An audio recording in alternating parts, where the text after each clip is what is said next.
Alam mo, hindi ko alam. Nakita kita magkasama kayong dalawa.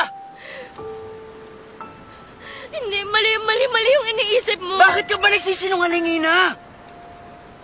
Tinawagan kita, tinanong ko nasan ka. Anong sabi mo? Sabi mo, asa rakit ka? Nakita kami nun ni Gob kasi... O, edi nagkikita nga kayo. Sinusundo ka parati ni David. Dinadala ka niya dun sa taguan ni Papa. Yung panyo, yung hinahanap ang panyo nasan? Nandun sa mama ko. May dahilan kung bakit kami nagkikita ni Gob. Eh ano, Ina? Sabihin mo sa akin, anong dahilan?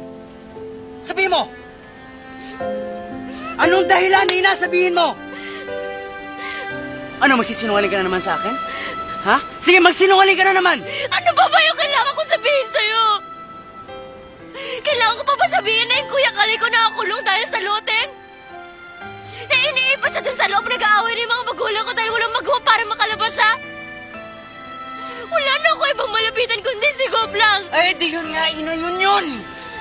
Sinasabi mo na rin. Humingi ka ng pabor, anong kapalit? Ha?